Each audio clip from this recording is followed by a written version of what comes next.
Right guys, so top tip time. This is a really good one. This is a power lag movement. How you can create more lag in your golf swing.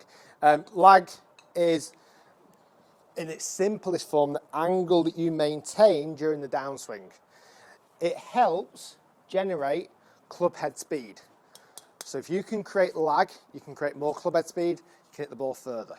So it's an important part, and I'm sure many of you out there watching this will desire that extra distance. So, top tip, we're going to talk about how we create more lag. Now, believe it or not, we're not going to talk that much about the downswing today to help create power lag.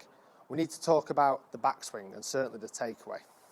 So, from this front view, if I go back with an awful lot of wrist hinge, so lots and lots of angles set already. So you can see here my glove hand is really angled very severely. Once I get to the top of the golf swing, I've already created lots and lots of lag.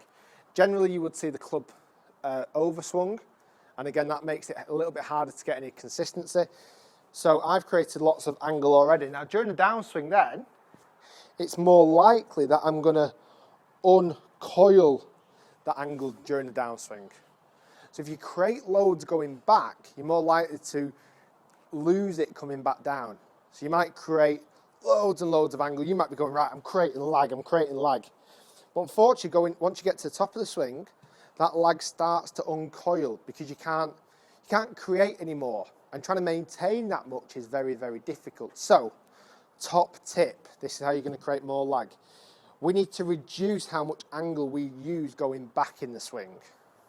If we can reduce the angle going back in the swing set by the left wrist, or if you're for a right-handed golfer, we can then create angle during the downswing and maintain it as we come in to hit the shot. So let's talk about that in a little bit more depth. So if I go back halfway back in the swing, now what you'll see from that front view, there is a difference between my left arm and the golf club. There is a difference. That difference simply is the angle between the left arm and the club at address. You can see that angle there. It's just that turned onto its side. So I've not tried to create any more left wrist angle here. That's just the starting position turned onto its side. Now if I go back slowly, you can see that I've not tried to hinge it. I would like to see a position where you go halfway back and already the club is not set to 90 degrees yet. It's not set to 90 degrees. It might be at 110 degrees, 120 degrees in that position. Once you then come down, you can then, but also there's a big benefit, you're not going to overswing as much. As you come back down, you can then start to create the angle.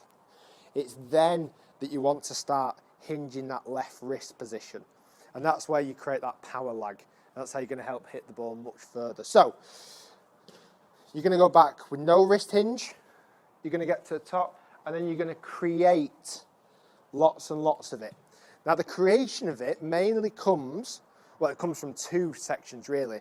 It can come from the left wrist, and it can come from the right, if you're right-handed golfer. I actually like the right wrist angle, holding it there. So as you get to the top, you're trying to make the difference between your forearm and your wrist very, very severe. So as your forearm points downwards, you're almost trying to point your hand and your thumb upwards. So you can see that angle there. So as you're pulling down with your forearm, your hand is actually going in the opposite direction.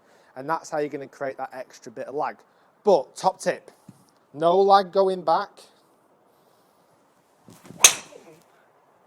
And loads of lag coming down. You'll see on the video there, I created 100 degrees going back, let's say 110, and then something like 65 in the 60s coming back down. So I'm actually creating more angle. And that's, guys, how you're going to create the power lag that's going to help you hit the ball a lot further. Guys, thanks for watching. You can subscribe by clicking the link down here below. If you've not checked out my other top tips, check out the playlist up here in the corner. It's my top 10 tips to help you improve your golf. Guys, thanks for watching. I've been Rick Shiels down here at Trafford Golf Centre, and that's how you're going to create more power lag.